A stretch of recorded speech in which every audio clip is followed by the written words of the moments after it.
Inauguration du bureau de douane au poste frontalier de Lufu, au Congo central, par le ministre des Finances Nicolas Kazadi. L'événement a eu lieu samedi en présence de la directrice générale de douane et axes, Jeanne Blandine Kawanda Waluom. La facilitation du commerce entre la RDC et l'Angola pour renflouer le caisse des trésors publics de deux pays respectifs sera désormais au rendez-vous. Au 46e jour de la guerre en Ukraine, les effets sur le prix à travers le monde se font sentir de plus en plus.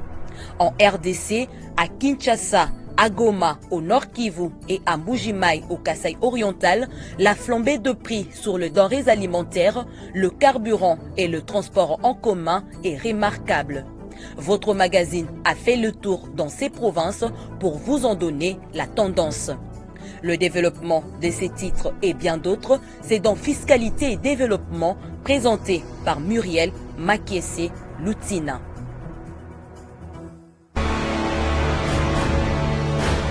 Agence Galaxy Media, la passion de développer la RDC.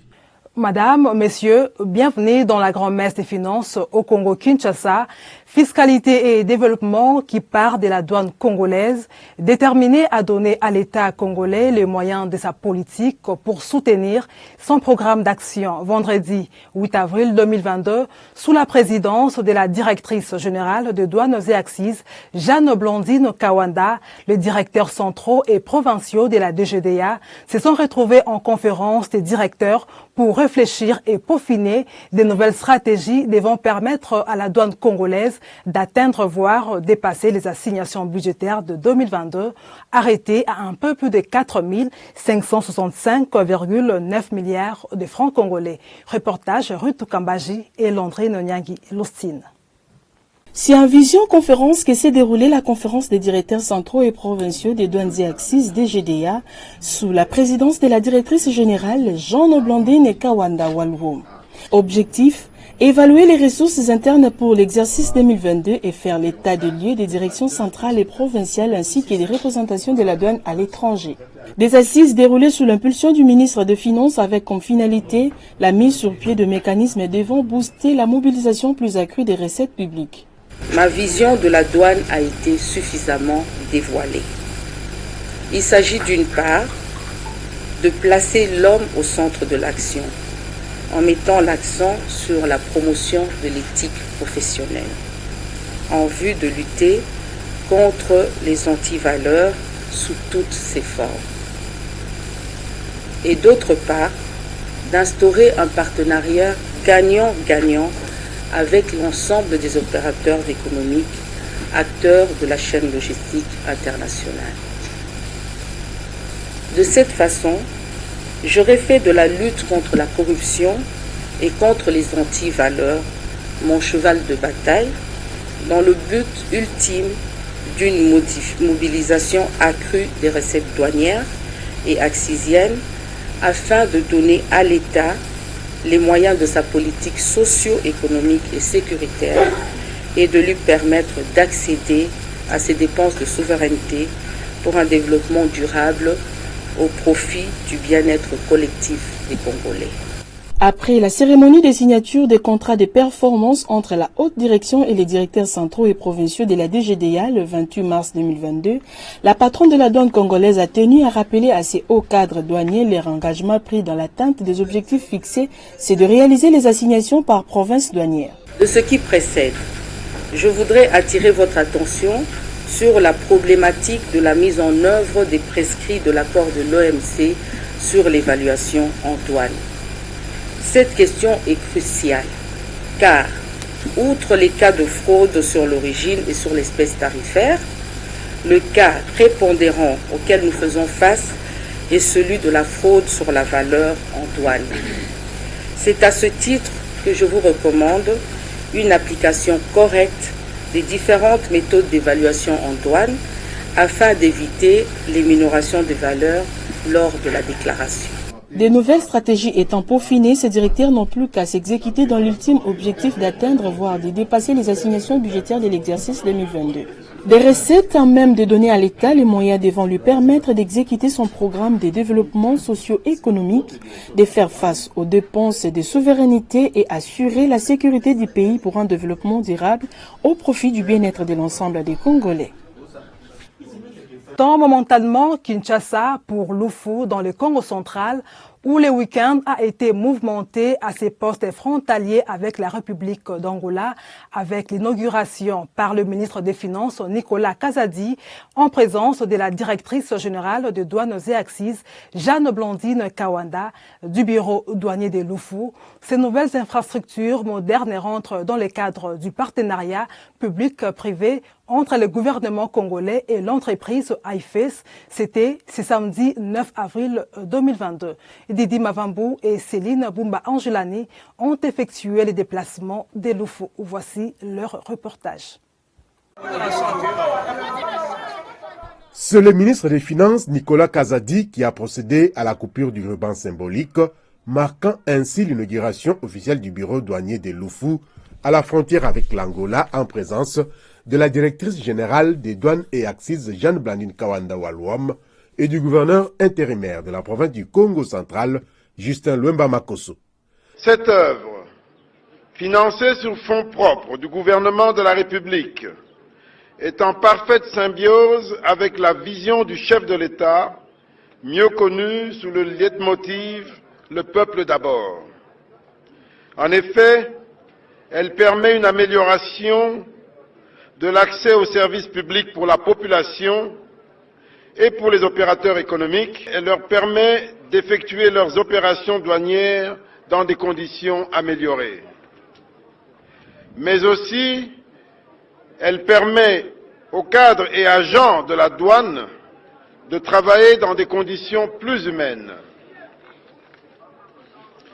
En effet, l'augmentation des recettes découlant d'un meilleur contrôle du flux des marchandises et surtout la mise à disposition de moyens modernes de lutte contre la fraude et la contrebande, en l'occurrence le scanner, tout cela va permettre au gouvernement de mieux prendre en charge les besoins de la population congolaise.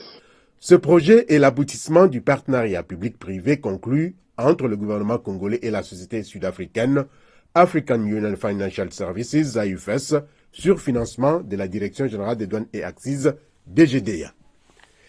Ce poste frontalier dispose maintenant des infrastructures modernes et des matériels high-tech tels que le scanner mobile, le pont bascule et autres.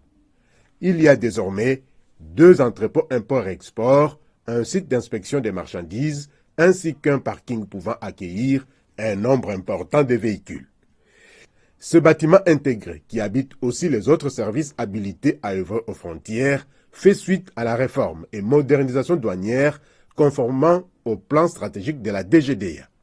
Ce plan stratégique s'articule autour de 4 axes prioritaires, à savoir le leadership et le management stratégique, la gestion des ressources humaines, le partenariat douane-entreprise et en 4e lieu, les procédures douanières et la lutte contre la fraude. Dans cette optique, à la suite de plusieurs initiatives prises par la douane, des actions avaient été menées en vue de la réalisation des objectifs liés à ces priorités. La finalité étant la mise à niveau de l'administration douanière, tant dans le domaine organisationnel qu'opérationnel. Il ne fait l'ombre d'aucun doute que cet ouvrage, résultat des efforts consentis pour la modernisation du bureau de Lufu, contribuera à l'amélioration des conditions de travail des douaniers, à la lutte contre la fraude douanière et accisienne sous toutes ses formes, avec pour conséquence l'accroissement du taux de réalisation des recettes du Trésor. Pour la patronne des douanes congolaises, Jeanne-Blandine Kawanda, ces nouvelles infrastructures répondant aux standards internationaux vont contribuer énormément à l'amélioration des conditions de travail des douaniers de Lufu, avec comme finalité l'accroissement des recettes publiques.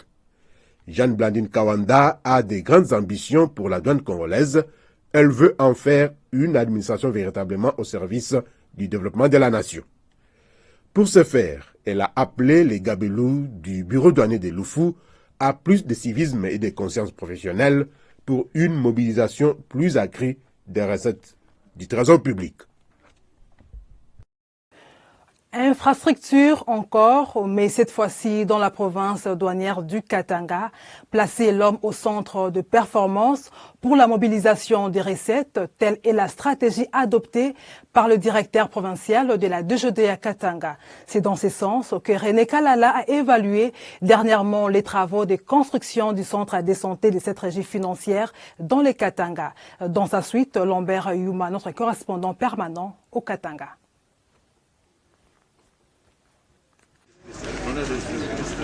Accompagné de 2 sous-directeurs, celui de l'administration et finances ainsi que son collègue de la brigade de lutte contre la fraude, le directeur provincial de la DGDA Katanga a commencé sa visite vers ici, au centre médical de l'avenue Kapenda, ici à Lubumbashi, et c'était au lendemain de son arrivée dans cette ville comme nouveau directeur provincial de la DGDA Katanga. Accueilli par le médecin-chef et tout son staff, le directeur René Kalala a accédé à tous les locaux composant ce centre médical, devenu exigu et décalé des réalités de la bonne prise en charge médicale. Les agents et leurs familles. Oui, plus de 1000 agents. Aussi chaque agent a une épouse, ça fait 2000, ils ne sont pas localisés. Même ceux des qualités. Non seulement ceux des qualités, même les douaniers qui sont mutés ailleurs. Leurs familles sont ici, les enfants sont ici. Un esprit sain dans un corps sain, c'est le vœu du directeur provincial de la DGDA Katanga qui tient à la bonne santé mentale, morale et pourquoi pas physique, bref, au bien-être de ceux-là même qui doivent mobiliser leurs recettes. Selon toutes les explications reçues, il était plus que temps pour la DGDA Katanga de se doter d'une structure médicale plus moderne et capable de répondre à la demande de meilleure prise en charge du personnel de la DGDA Katanga. C'est ce qui a mené la direction générale de la DGDA a planifié et lancé en son temps l'érection à Lubumbashi d'un nouveau centre médical dont la pose de la première pierre est intervenue il y a aujourd'hui près de 2 ans. René Kalala s'est donc rendu à ce centre médical encore en chantier, alors que l'ouvrage devait être remis à la DGDA Katanga de plus belle lurette. Même si l'essentiel est déjà fait, les travaux ne sont pas encore finis et surtout cette étape de finissage requiert l'attention des décideurs. Par ailleurs, Lubumbashi déplore l'inadéquation entre les réels besoins de disposition et le plan de ce centre tel que réalisé. Un décalage énorme du fait que les concepteurs de l'ouvrage sont à Kinshasa alors que les bénéficiaires, eux, sont à Lubumbashi et qui n'ont pas été suffisamment consultés pour une harmonisation. C'est d'ailleurs pour arrondir les angles que d'autres travaux supplémentaires sont projetés dans cette même parcelle au fin de doter finalement la DGDA Katanga d'une formation médicale à la hauteur de sa renommée. Le directeur Kalala Massimango a donc promis d'attirer l'attention particulière de la direction générale sur la nécessité d'accélérer les finissages des travaux de ce centre médical tant attendu pour tant soit peu espérer avoir des hommes forts, en bonne santé, pour être efficaces à la mobilisation et pourquoi pas au dépassement de recettes. Retour à Kinshasa pour parler de l'unité genre de la DGDA Kinville, dont les femmes ont été à l'honneur sous la supervision de leur directeur provincial, Tambwe Kankou, c'est samedi 9 avril 2022.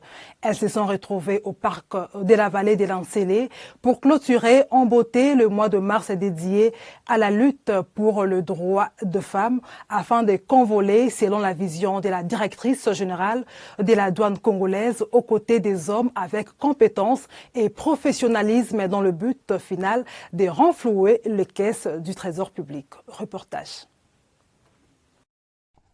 C'est à 50 km du centre-ville que l'unité genre de la DGDA Kinville, sous la supervision du directeur provincial Tambwe Nkankou, a organisé une excursion visite au parc de la vallée de l'Ancélé à l'occasion de la clôture du mois de mars dédié à la lutte pour le droit des femmes.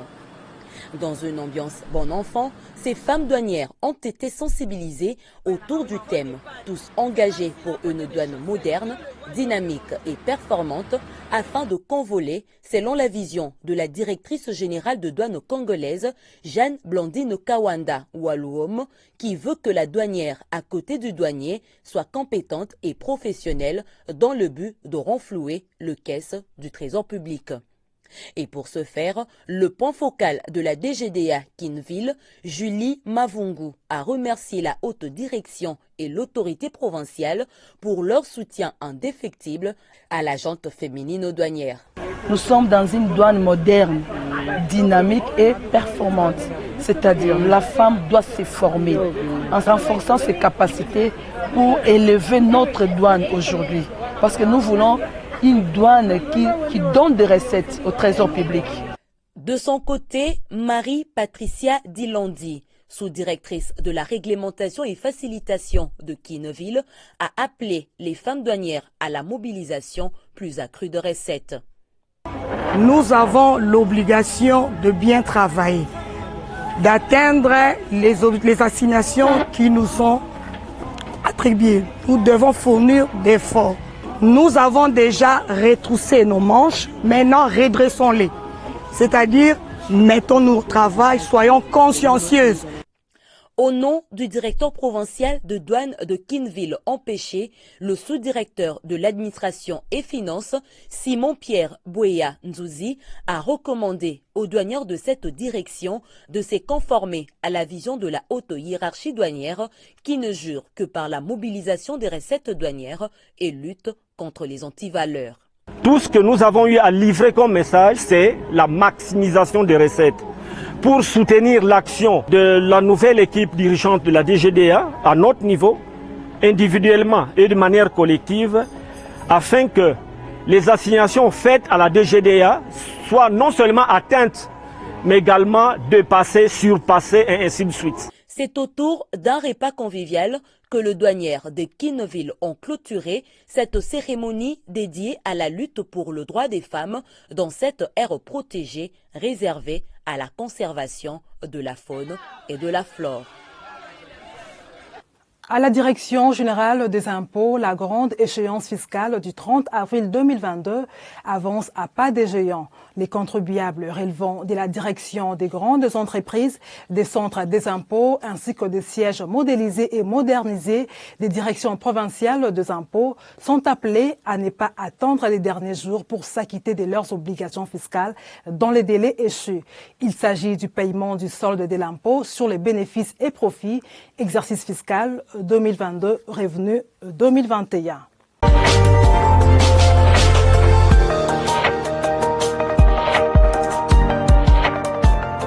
À l'international, 46 jours après les déclenchements de la guerre en Ukraine, les effets sur les prix se font sentir dans le monde entier, en particulier sur les ménages pauvres, car la nourriture et les combustibles représentent une part plus élevée de leurs dépenses. Ainsi l'avait d'ailleurs prédit la Banque mondiale et les Fonds monétaires internationaux tout au début de la crise à travers une déclaration conjointe de Kristalina Georgieva, directrice générale du Fonds monétaire international FMI, et David Malpass, président du groupe de la Banque mondiale. Pour eux, si la situation reste très imprévisible et les perspectives extrêmement incertaines, le conflit a d'ores et déjà des conséquences économiques très graves. Le prix de l'énergie et des produits de base, dont les blés et d'autres céréales, ont bondi, aggravant les pressions inflationnistes résultant de perturbations des chaînes d'approvisionnement et du regain d'activité après les replis dus à la pandémie de Covid-19. Ces conflits pèsera également sur la confiance des entreprises et des investisseurs, avertissent ces institutions de Bretton Woods. Entre-temps, ici à Kinshasa, il s'observe depuis quelques jours maintenant une spéculation sur les prix des produits pétroliers. Jérôme Sekana Penepapa, journaliste économique et coordonnateur de l'ONG des Toiles d'Araignée, propose quelques pistes et des solutions à l'endroit du gouvernement congolais pour éviter la rupture des stocks des produits pétroliers et ses conséquences en République démocratique du Congo. On l'écoute au micro de Marlène Bassoussou Sessakumo. On ne peut pas se permettre, pendant qu'il y a un stock assez important dans la ville ou au pays, qu'on puisse basculer à un prix supérieur alors que ça ne vaut pas la peine. Le principe veut que on a acheté les carburants à un prix X, on les vend à un prix X. Mais si ces stocks s'épuisent et que vous allez acheter, comme il y a la loi de l'offre et de la demande, vous avez acheté à cher, vous pouvez aussi vendre cher. Vous ne pouvez pas acheter à moins cher pour venir vendre très cher à la population. Donc là, il faut applaudir de demain. Les vrais spéculateurs ici, ce sont les distributeurs des produits pétroliers parce qu'ils connaissent la réalité. Ils exercent une certaine pression auprès du ministre des hydrocarbures, du gouvernement, alors qu'ils doivent attendre et épuiser les stocks qu'ils avaient achetés. Et maintenant, quand ils vont emporter d'autres stocks, importer, voulais-je dire, d'autres stocks, en ce moment-là, on va regarder les plus moyennes frontières. Parce que là-dedans, vous avez non seulement le prix du baril qui a pris de l'ascenseur, vous avez également les coûts des transports, et avec tous les autres paramètres qui rentrent dans la ligne des calculs des prix, en ce moment-là, on aura un autre prix. C'est vrai qu'il y aura des changements. Parce que si aujourd'hui, le baril est à 120, et que demain ça bascule jusqu'à 150, ils ne peuvent pas nous vendre les litres à 2000. Ça ne peut pas se faire. Donc il y aura nécessairement révision à la hausse. Mais ça doit se faire dans l'ordre. De la même manière que l'Europe est en train de s'organiser pour ne pas être très dépendant des énergies, très dépendante des énergies fossiles de la Russie et de l'Ukraine, ici en République démocratique du Congo, nous devons aussi nous organiser pour que nous puissions être autonomes. Pourquoi nous devons produire notre carburant à Perenco là-bas et puis nous envoyons ça pour être raffiné aux États-Unis et ça nous revient avec une valeur ajoutée très élevée? Ça n'a pas de sens. La situation des hausses des prix des produits pétroliers et des denrées alimentaires se généralise de plus en plus. À Goma, au Nord Kivu, où nous nous rendons, l'on remarque une flambée de prix des denrées alimentaires, du carburant et du transport en commun. La population de la ville s'inquiète et se pose de multiples questions. Est-ce la guerre en Ukraine, la multiplicité des taxes ou encore la mauvaise gouvernance de la part du gouvernement de la République qui est à la base de cette situation? Élément de réponse dans ce reportage de notre correspondant permanent dans le Nord Kivu, basé à Goma. Bienvenue, Mwela Mukendi. La situation économique dans la province du Nord Kivu et plus particulièrement dans la ville de Goma se dégrade du jour le jour. Les produits alimentaires, le carburant et voire même les transports en commun, leur prix d'achat ne cesse d'augmenter. La cause ou la raison de cette situation reste un mystère pour certains vendeurs, commerçants et chauffeurs de bus de transport en commun et bien d'autres personnes vivant dans les chefs-lieux de la province du Nord Kivu. En ces jours, un bidon de 20 litres d'huile qui valait 25 ou 30 $ américains dans les mois passés, présentement, le prix d'achat est de 40 $ américains, soit 80 000 francs au taux de 2 000 francs. Et c'est là, dans les différents marchés de la ville touristique de la RDC. Toujours dans cette même analyse, un régime des bananes plantées qui coûtait 7 000 francs congolais, aujourd'hui, il s'achète à 10 000 francs congolais. Pour certains vendeurs de Goma, cette situation est due à la guerre en Ukraine. Et pour certains d'autres, c'est la multiplicité des taxes dans les territoires et chefferies environnants la ville de Goma sont les causes de cette crise économique. 42 dollars. Pia mbele ilikuwa 30, 20 dollars. Banatuambia sema kama juu ya nani iko kule kama juu ya vita iko kama kule Risi. Ndio maana vinapanda. Sana sana sisi venda masisi tunateseka juu taxe yenyewe inatutesa, wanaita lisanse. Tunauza 60 dollars. Les 60 dollars possibilité yangu mimi siwezi lipa ile 60 dollars, nikisha langura tena vile kidogo mimi nafika hapa ilifo nipandishe juu nione gisi ndaeneza kidogo kidogo juu nipate ile document ya leta. contacté les comités des pétroliers de Goma. Pour ce qui est de la question des hausses du prix du carburant, c'est fait les silences radio. Un litre du carburant qui coûtait 10 000 francs il y a 10 mois. Aujourd'hui, le prix d'un litre de carburant vaut 3 300 francs congolais. De poursuivre pour Mouima Serge, vice-président de l'ASECO. Le gouvernement congolais devrait fournir les efforts à avoir des réserves façon d'éviter que ces genres de situations puissent se répéter. Comme le constatons tous, il y a la hausse des prix du carburant au niveau mondial, au niveau international. Et c'est là à causer aussi que les prix du bus soient aussi augmentés un tout petit peu. Le prix est passé de 500 à 800 francs. Pour le professeur Dadi Salé, économiste de son État, argumente en disant pour bien gouverner, il faut prévoir et demande aux autorités de la province et du pays de mettre en valeur les ressources naturelles que dispose la République démocratique du Congo et cela pourra aider la nation à sortir de cette crise économique. Je pense que la situation est malheureusement plus ou moins normale parce que nous avons une structure économique assez inadéquate pour le développement de la République démocratique du Congo, par ricochet pour le développement de la province du Nord Kivu. On a une économie totalement extravertie, malgré le fait que nous ayons l'agriculture, nous ayons les minéraux et nous ayons beaucoup de moyens pour nous-mêmes. Mais si nous prenons le cycle économique, c'est-à-dire la production, la distribution et la consommation, au niveau de la production, nous n'existons presque pas. Il existe trop peu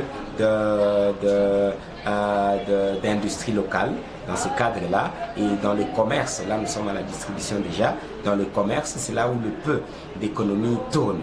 Ce qui fait effectivement que notre économie est extravertie.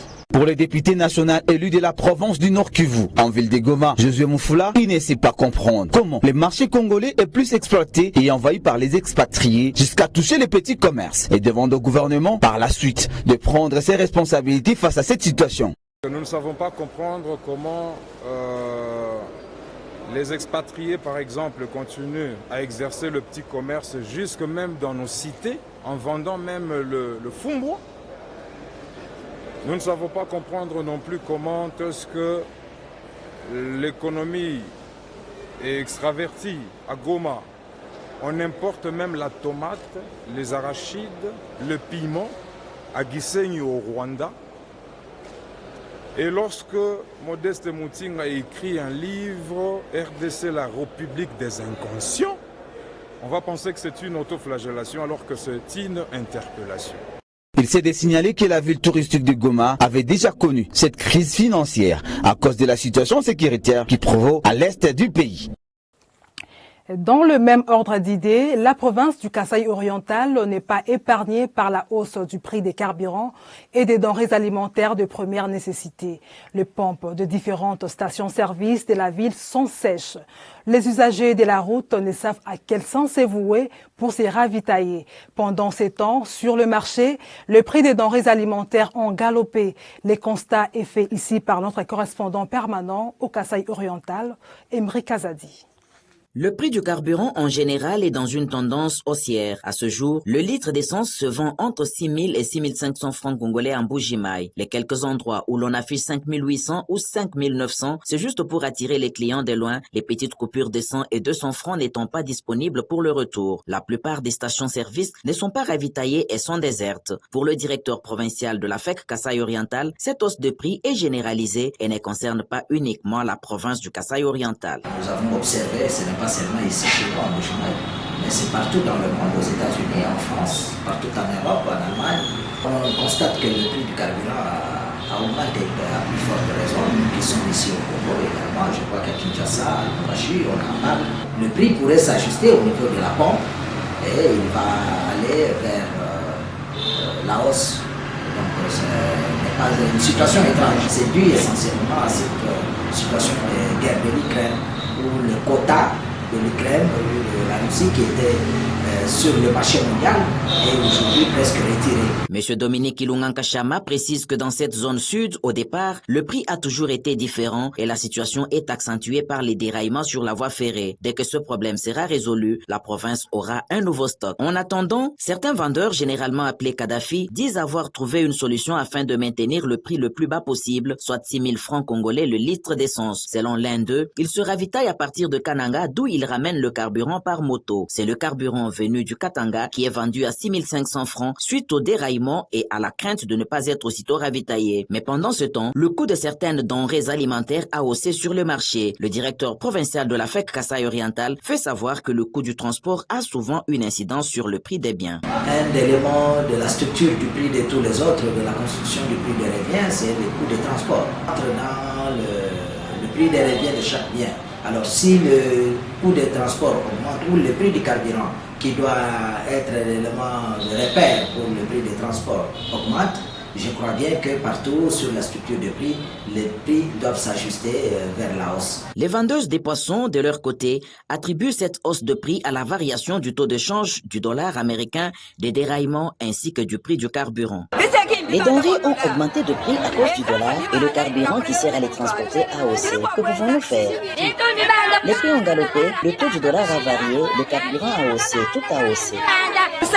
Les denrées ont haussé de prix. Le problème, c'est le dollar. Si le taux baisse, le prix aussi va subir la baisse. Maintenant, c'est 205 000 francs congolais pour 100 $. Les déraillements aussi. On abîme la voie de force et les fonds alloués aux travaux routiers sont détournés. Suite à cette hausse de prix, le panier de la ménagère ne permet pas d'accéder à ces denrées. Les rayons sont presque déserts et les quelques personnes qui osent y arriver, c'est pour parfois acheter les résidus ou poudres récoltées après tri et tamisage des frétins afin d'assaisonner leurs légumes de leur arôme.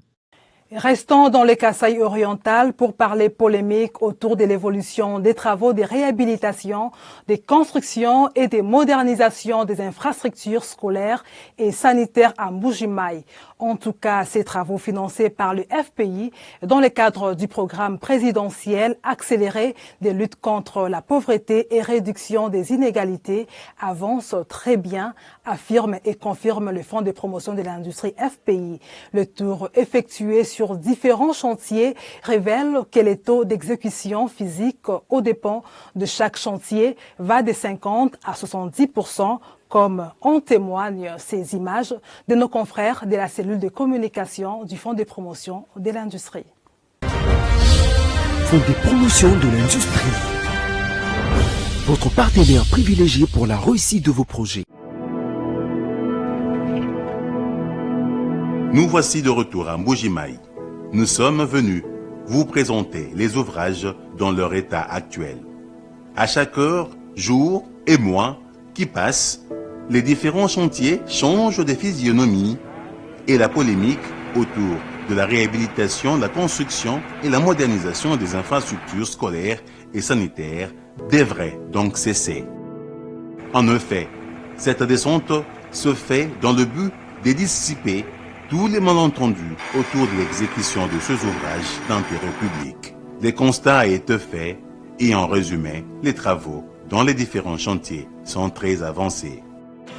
Au complexe scolaire du 4 janvier, on travaille sur l'aménagement de 5 bâtiments, dont 2 à rénover et à moderniser, 2 bâtiments en étage à construire et un bloc sanitaire. Au finish, cette école va compter 25 salles de classe aménagées dans les normes réunissant toutes les conditions favorables, avec notamment des locaux carrelés et la pose d'un plafond. Le complexe scolaire du 4 janvier aura une capacité d'accueil de 1200 élèves par vacation, soit 2400 élèves pour 2 vacations.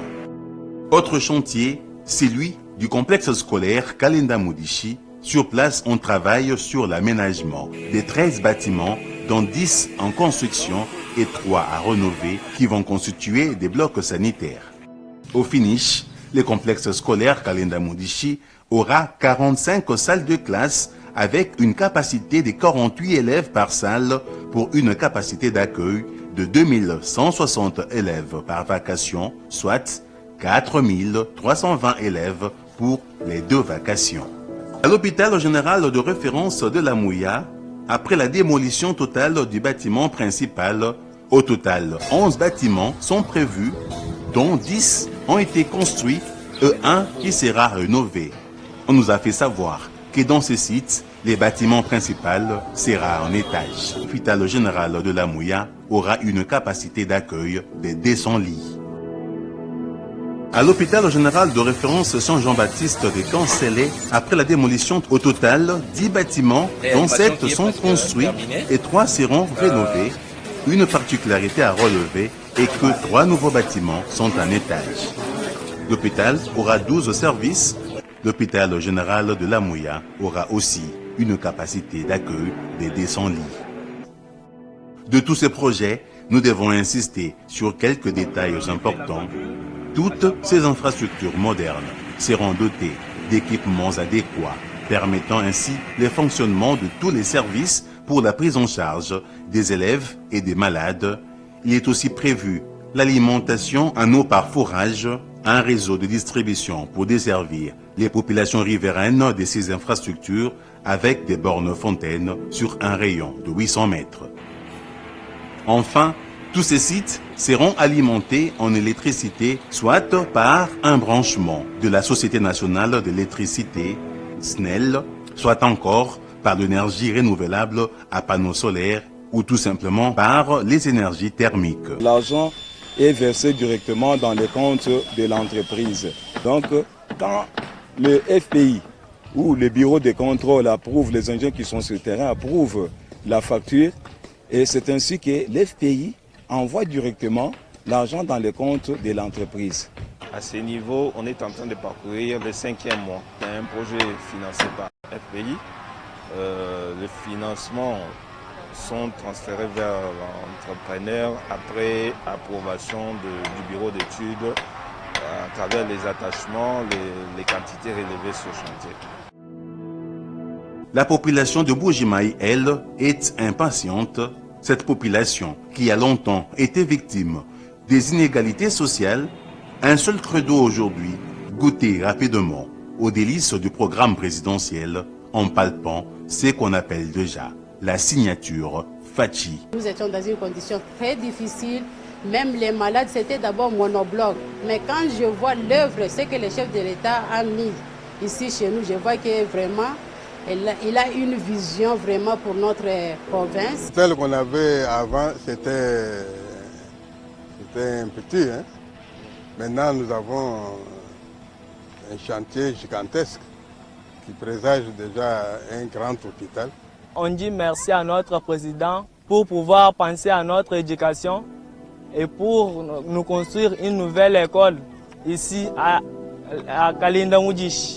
Parmi les points à l'ordre du jour de la 48e réunion du Conseil de ministres a figuré la collecte, le recyclage et le traitement des déchets à Kinshasa, ainsi que l'évaluation et suivi des mesures pour la mobilisation accrue de recettes publiques. Je vous propose de suivre un extrait du compte-rendu de cette réunion du Conseil de ministres. De la collecte, recyclage et traitement des déchets à Kinshasa. La vice-première ministre, ministre de l'Environnement et Développement durable, a soumis au Conseil le dossier relatif à la demande d'accompagnement des sociétés et organisations non gouvernementales qui œuvrent dans le domaine de la collecte, du recyclage et du traitement des déchets à Kinshasa. Elle a indiqué que cette initiative s'inscrit dans le cadre de la mise en œuvre des engagements internationaux que notre pays a souscrits dans le domaine de l'environnement et singulièrement dans l'assainissement du milieu. Ces projets concrétisent également l'une des recommandations de la 5e réunion du Conseil de ministres tenue en mai 2021, visant à accompagner la ville-province de Kinshasa dans ses opérations d'assainissement. La vice-première ministre, ministre de l'Environnement, a informé le Conseil de la signature par elle de 2 conventions de partenariat, respectivement avec les sociétés Cleanplast et Okeplast. Elle a rappelé la nécessité pour le gouvernement d'accorder à ces sociétés des facilités pour l'importation des intrants qui servent à la production de bouteilles recyclées, des allègements fiscaux sur la taxe des pollutions, des facilités d'accès à des marchés publics et privés ainsi que des tarifs préférentiels de consommation d'électricité. Cette implication sollicitée du gouvernement devra encourager les opérateurs privés qui accompagnent l'État dans les travaux d'assainissement, ce qui permettra à toutes nos grandes villes de se débarrasser chaque année des millions de tonnes de déchets en plastique et de redevenir plus salubres. Évaluation et suivi des mesures pour la mobilisation accrue des recettes publiques.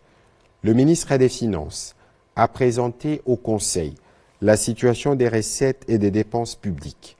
Les recettes mobilisées au mois de mars 2022 sont de l'ordre de 1433,5 milliards de francs congolais sur les prévisions de 1089,8 milliards de francs congolais, soit un taux d'exécution de 132%. Les recettes cumulées au premier trimestre sont de l'ordre de 3315,7 milliards de francs congolais sur les prévisions de 2915,8 milliards de francs congolais pour un taux d'exécution de 114%.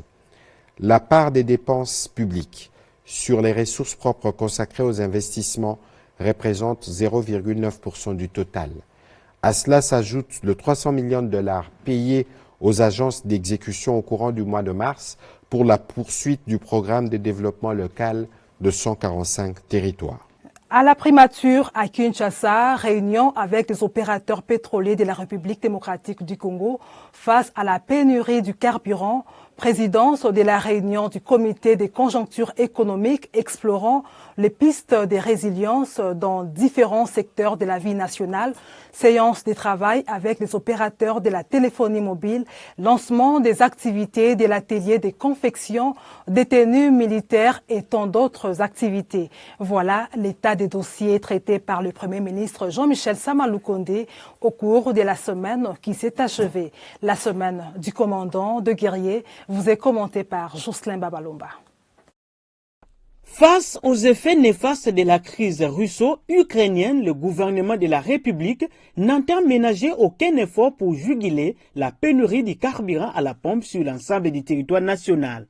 Raison de la réunion entre le Premier ministre Jean-Michel Sama Lukonde qui est mercredi 6 avril à l'hôtel du gouvernement avec les opérateurs pétroliers œuvrant en RDC et les ministres des hydrocarbures, les ministres de la communication et médias et tous les autres ministres membres de la commission ECOFIN du gouvernement.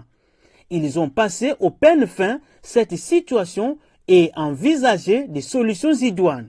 Le Congolais doit savoir que le carburant que vous achetez à la pompe, 40% est payé par les gouvernements. Et que de ces faits, il existe des mécanismes de paiement de pertes et des manques à gagner qui prennent du temps. Et c'est ce qui fait qu'aujourd'hui, il y a une difficulté pour les sociétés pétrolières de s'approvisionner et de faire. Et donc les dispositions ont été prises pour que cela se fasse. Lors de cette réunion, les opérateurs pétroliers ont soumis non seulement au gouvernement les difficultés qu'ils rencontrent, mais aussi et surtout quelques solutions ont été proposées pour maîtriser cette situation.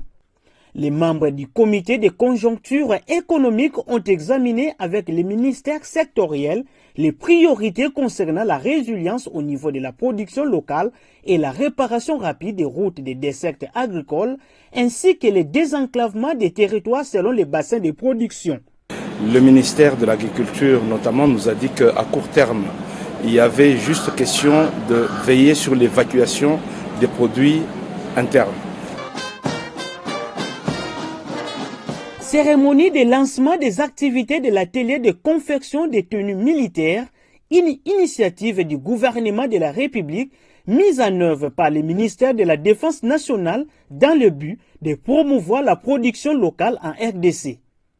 Le chef du gouvernement a salué la matérialisation de ce projet qui s'inscrit dans la politique de son gouvernement qui consiste à multiplier des stratégies pour permettre au pays de résister aux chocs extérieurs tout en misant sur l'intensification de la production locale.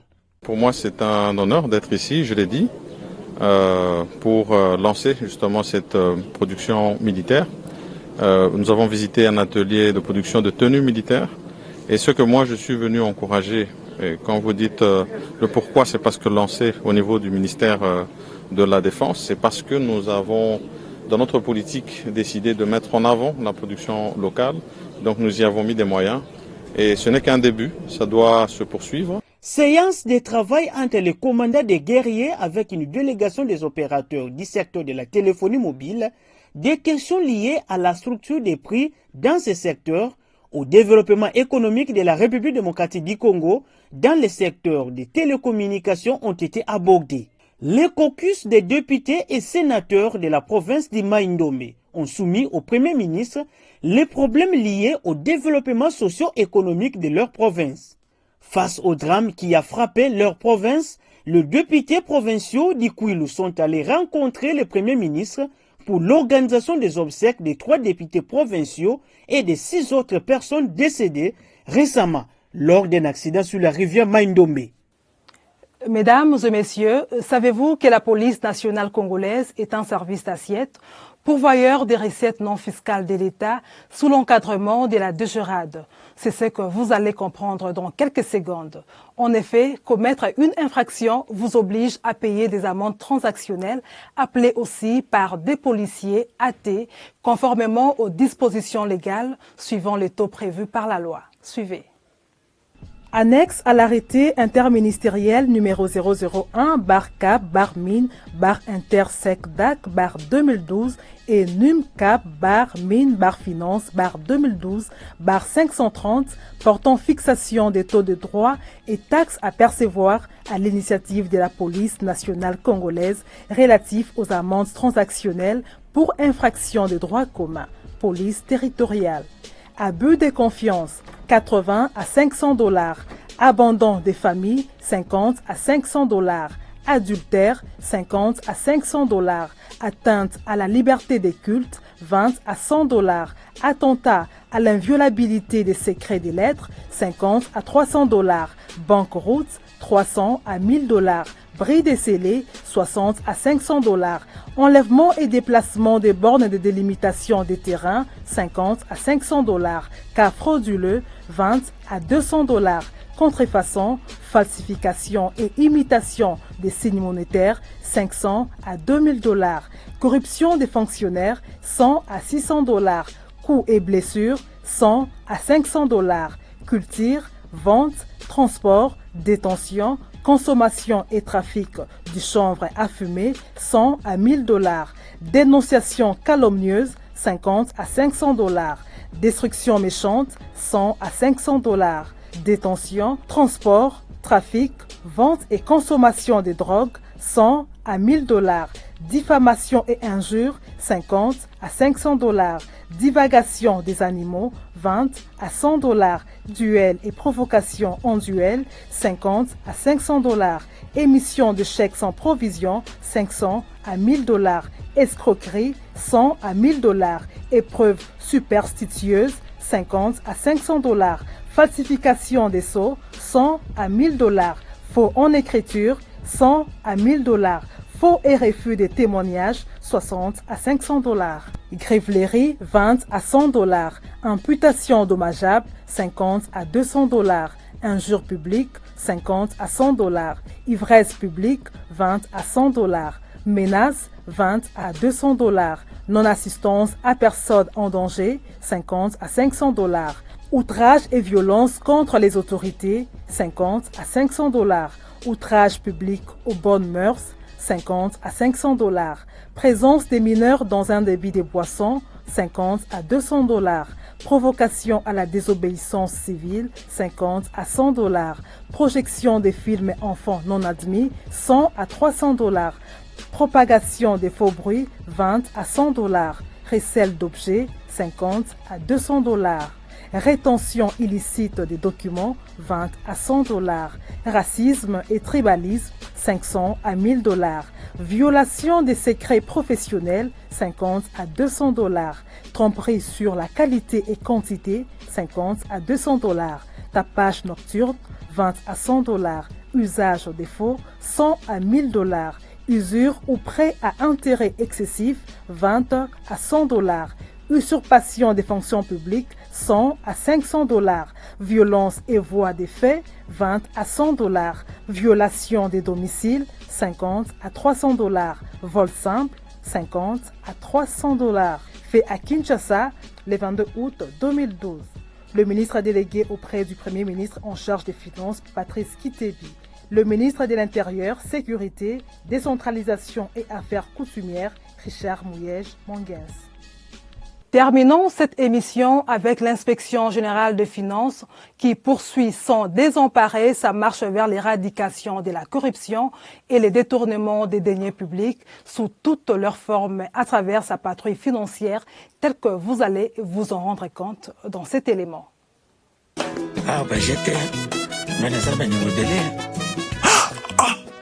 Société Mayuya Import-Export, mon Dieu.